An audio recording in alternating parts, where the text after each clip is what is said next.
contre nos populations en utilisant la technologie des drones. Écrivez ça. J'ai dit ça aujourd'hui pour que nos dirigeants, qui sont mieux renseignés que moi, sachent quand même que, à partir de l'analyse intellectuelle, quelqu'un qui n'est pas militaire a déjà vu ça. À partir de la vision d'esprit, quelqu'un qui n'est pas militaire a vu ça. Donc eux, ils doivent voir ça. Ils doivent comprendre que ça va arriver. Si moi, là, assis ici, recoupant les informations, j'ai vu, je vous le dis, et basez-vous sur le taux de crédibilité de mes prévisions, de mes analyses, ça va arriver. Les bases de drones qui s'installent autour de l'Alliance des États du Sahel ne sont pas innocentes. Il s'agit d'une réponse à la panique et à la débandade des terroristes. Et cette réponse va se traduire par des attaques par drone contre notre population, des attaques par drone contre nos armées, les attaques par drone contre nos leaders, nos dirigeants. Écrivez ça. Ça n'arrive pas qu'aux autres. Est-ce que c'est clair? Voilà. Donc, si c'est clair pour tout le monde, bon, vous avez compris. Alors, c'est quoi la solution? La solution, c'est de hâter le départ des troupes de l'OTAN du continent africain. Partout où il y a des troupes de l'OTAN positionnées, les peuples doivent se mettre au premier rang pour demander leur départ. Les gouvernements seront obligés d'obéir au peuple. Les peuples, les sociétés civiles ne doivent rien attendre. Elles doivent demander le départ des troupes de l'OTAN du sol africain. Car ce sont des troupes qui ont participé depuis plusieurs décennies à la déstabilisation du continent.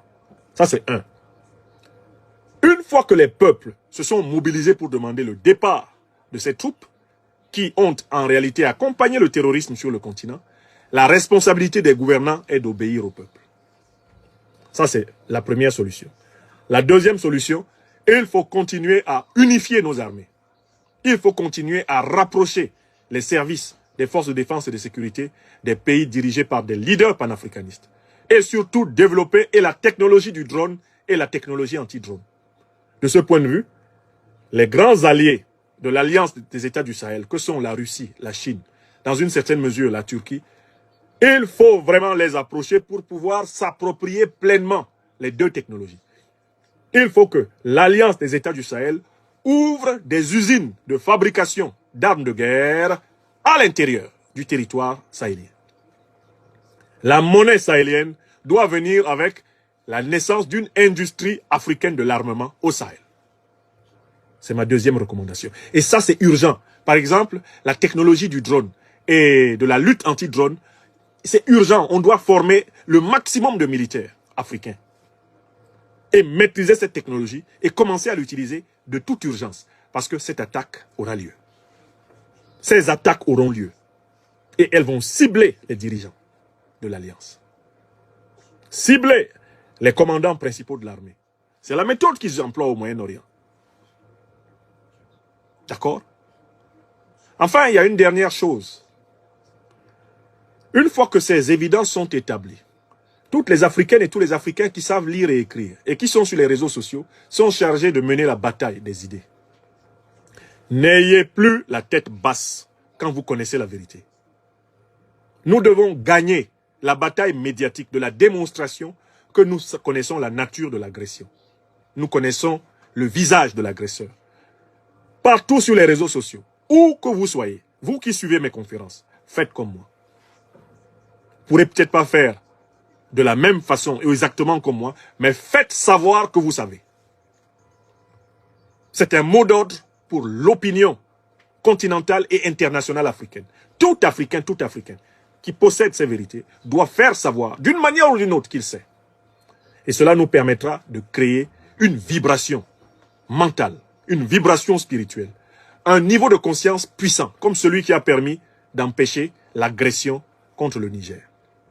C'est à cause de cette vibration forte entre le Mali, le Burkina Faso, le Niger, et les opinions africaines éveillées, que la CEDEAO n'a pas pu attaquer. L'esprit que les populations africaines mobilisées, que les États panafricanistes mobilisés ont levé est supérieur à celui de la CEDEAO. Mais il nous faut lever un esprit supérieur à celui de l'OTAN. Or, l'OTAN, ce n'est pas n'importe qui. C'est la plus importante alliance militaire actuellement sur la Terre. Nous devons donc redoubler de cohésion, redoubler de communion, redoubler de discipline, de rigueur et de courage pour les vaincre. Mais ils ont été vaincus au Vietnam. Ils ont été vaincus en Somalie. Ils ont été chassés d'Afghanistan. Vous les avez vus fuir là. L'Irak les a dépassés. L'Iran les a dépassés. Il faut que l'Afrique les dépasse. Et dans cette critique de la politique étrangère américaine, je ne vise pas le peuple américain. Je n'invite pas à la haine d'une personne parce qu'elle est américaine. Parce que je connais un certain nombre de mauvais esprits qui rôdent sur les réseaux sociaux pour nous attribuer des positions qui ne sont pas les nôtres. Je ne suis pas je ne suis pas raciste. Je ne veux pas qu'un être humain soit puni à cause de sa couleur. Je suis opposé à toute forme d'action politique basée sur le critère racial. Ça, c'est 1. 2, je ne suis pas anti-américain. Je suis opposé à la politique impérialiste des États-Unis. De la même façon que je l'ai dit à propos de la France. Je ne suis pas anti-français. Je suis citoyen français d'adoption. Je ne peux pas être anti l'endroit où actuellement ma tête est sous un toit. Non, c'est absurde. Je suis contre la politique africaine des gouvernements français, ce qu'on appelle la France-Afrique. D'accord? Et vous qui suivez mes conférences, utilisez systématiquement cette distinction conceptuelle pour maîtriser les hypocrites qui vont venir vous accuser d'attiser la haine. Nous n'attisons pas la haine, nous sommes des résistants lucides. Ce que nous revendiquons, c'est simplement le respect, la justice et l'équité. Nous ne voulons pas dominer les États-Unis. Nous ne voulons pas dominer l'Europe. Nous ne voulons pas dominer l'Asie. Nous voulons dominer personne. Et nous ne voulons que personne nous domine. C'est tout. Nous voulons être pleinement respectés et nous allons nous battre pour être pleinement respectés sur la terre. Notre souveraineté est, en tant qu'Africains, non négociable. Individuellement et collectivement, elle doit devenir non négociable. Même par flatterie, n'espérez pas que nous nous soumettions. Nous ne nous soumettrons pas. Nous ne nous soumettrons plus. Nous ne nous soumettrons plus jamais. Voilà l'axe. Donc il ne s'agit pas ici de la haine de l'Américain, de la haine de l'Européen, de la haine du Blanc. Dans mes émissions, ces haines sont interdites. Mais la haine de l'injustice, la haine de l'exploitation, de la domination, voilà. Nous combattons cela. Que le dominant soit bleu, qu'il soit rouge, qu'il soit jaune ou qu'il soit noir, en Afrique, nous le combattrons. Que le dominant soit blanc, bleu, rouge, jaune ou noir, en Afrique, nous avons décidé de le combattre. Voilà l'axe. Voilà l'axe. Et j'appelle les États de l'Alliance à redoubler de vigilance. Je sais que les réalités de la politique, les réalités diplomatiques, les intérêts vitaux peuvent amener à faire un discours diversifié sur l'environnement politique, géopolitique et géostratégique d'un pays. Ça, je le comprends. Les nécessités de la diplomatie et les intérêts vitaux de chaque pays peuvent l'amener à moduler d'une certaine façon sa diplomatie. C'est le droit de chaque pays souverain. Mais je donne ici une compréhension large du problème. En tant qu'Africains, nous sommes collectivement attaqués. Nous devons donner une réponse collective et nous devons être très rigoureux avec cela. Sinon, eh bien, nous n'aurons plus que nos larmes pour pleurer. Mes chers amis, mon objectif est atteint. Ça fait 1h19 que je vous entretenais.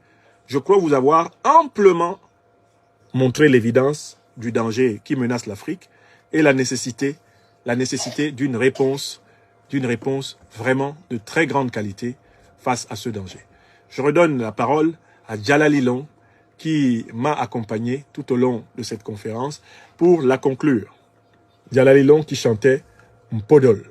Je lui redonne la parole et je vous souhaite une excellente semaine.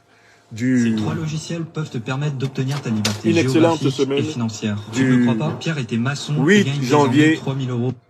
Une excellente semaine du 8 janvier 2024. J'ai accompli mon devoir du jour envers la mère Afrique.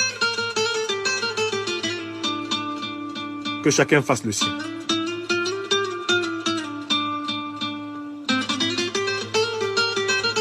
Si quelqu'un vous dit qu'il y a un argument qui est faux dans ce que j'ai dit, vous revenez me dire et je vais vous donner à nouveau la preuve pour aller lui donner. Ici, c'est l'école des preuves. L'école des preuves. Ici, c'est le docteur des preuves. Namanem, docteur proof. Aquelo, Pascal Kofi. Pascal Kofi à Pelo. Kofo Saadong. Soyez bénis. Ben Moulay, Yolande et Diogo. Mes salutations.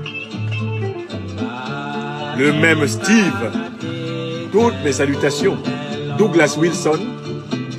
Patricia Digbo, GPS toujours. Ntab Nawoti. Muntumba Mindokoti. Je vous salue. Cheikh Sissoko. À Mevi Inter. Merci à celles et ceux qui continuent à prendre des abonnements spéciaux sur notre chaîne YouTube. Quand nous traitons des sujets ardus du continent sur notre chaîne YouTube, eh bien, nos droits d'auteur sont immédiatement censurés. C'est parce que vous prenez des abonnements spéciaux sur nos chaînes que vous soutenez efficacement notre travail d'éveil. Car, pour l'essentiel, nos émissions sont massivement signalées, massivement censurées. Les droits d'auteur qui y sont rattachés nous sont souvent retirés parce que nous avons dit des vérités qui dérangent l'establishment. Vos abonnements spéciaux sont notre soutien sûr et la distribution de nos émissions, bien sûr, sur les réseaux sociaux. Voilà les deux gestes par lesquels vous nous soutenez. Quand vous consentez, eh bien, c'est modeste sacrifice. Donc, ne baissez pas les bras, continuons le combat. Merci à celles et ceux qui nous accompagnent en prière, ceux qui nous accompagnent par leurs conseils, ceux qui nous accompagnent par leurs vœux, qu'ils reçoivent au centuple ce qu'ils font pour notre mère, l'Afrique.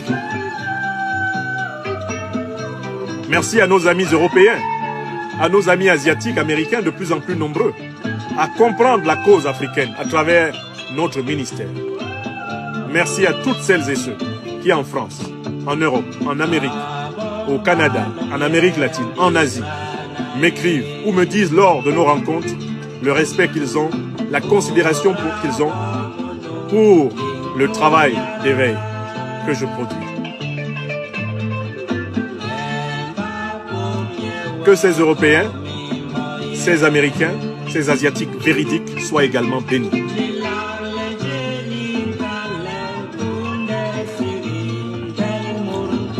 C'est Djalalilon qui chante un podol, qui veut dire le porte-parole, dans ma langue, Bassa Bantou, d'Afrique camerounaise. Podol, celui qui parle, porte le verbe parler. Le podol, c'est le porte-parole. D'une certaine façon, nous poursuivons l'œuvre du podol.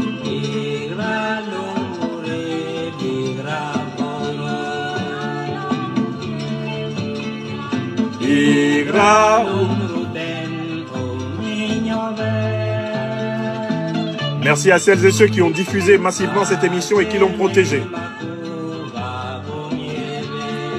Infinie bénédiction en vos familles, en vos personnes, en vos vies.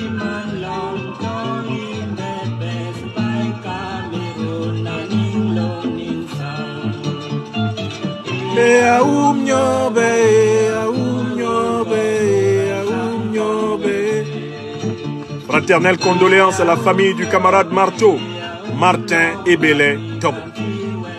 Grand résistant camerounais qui s'en va vers nos ancêtres et vers le Tout-Puissant. Union de prière et d'espérance. Va Marteau, voyage. Vogue dans le monde des sages.